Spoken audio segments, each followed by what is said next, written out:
Konferensi tingkat tinggi G20 resmi dibuka oleh Presiden Republik Indonesia, Joko Widodo, di Nusa Dua Bali pada Selasa.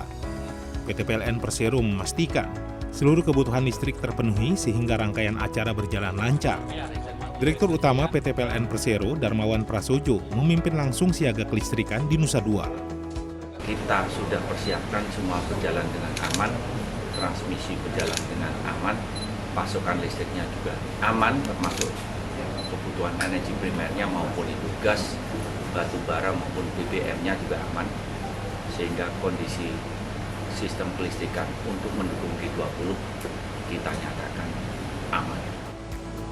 Stasiun pengisian kendaraan listrik umum atau SPKLU turut disiagakan untuk melayani ratusan kendaraan listrik yang dipakai delegasi G20. PLN mengadakan sekitar 66 SPKLU yang tersebar di beberapa lokasi, seperti di ITDC 1 dan 2, serta Hotel The Apurva Kempinski yang menjadi venue utama G20. Terdapat pula 200 fasilitas home charging untuk melayani kendaraan listrik. Puncak beban listrik terjadi saat acara pembukaan G20.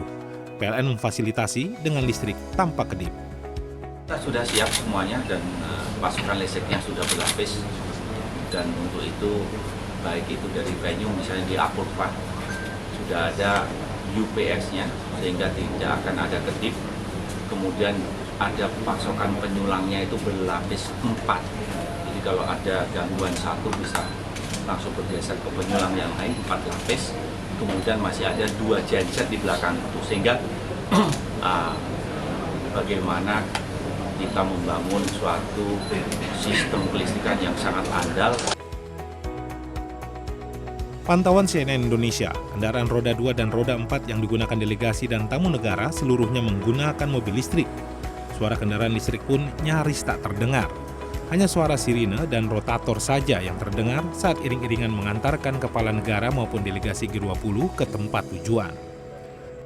Sedan Hyundai Genesis G80 yang menjadi kendaraan kepala negara dan pemerintahan negara G20 selama KTT berlangsung mempunyai badan lebih besar dan panjang.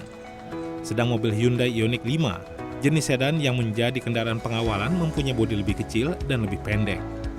Kedua jenis sedan baik yang membawa kepala negara maupun pasukan pengamanan presiden ini adalah kendaraan yang hemat energi.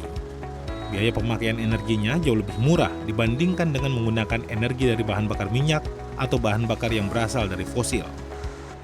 Kalau dari sisi biaya penghematannya hampir 5 kali lipat Pak kalau dibandingkan ya. Jadi dengan jarak tempuh yang sama, anggaplah 100.000 gitu ya. Mungkin dengan mobil listrik ini kebutuhan biayanya hanya 20.000. Jadi perbandingannya hampir sampai hematnya sampai 5 kali lipat untuk kebutuhan ini Pak. Transportasi konsumsi KWH-nya dibandingkan dengan BBM-nya. Kebutuhan pasokan listrik selama gelaran puncak KTT G20 sepenuhnya disiapkan PLN. Presiden Joko Widodo secara resmi menutup perhelatan pertemuan puncak konferensi tingkat tinggi G20 di Bali pada Rabu 16 November 2022. Palu presidensi pun diserahkan kepada India sebagai tuan rumah pada 2023 mendatang. Tim Liputan CNN Indonesia.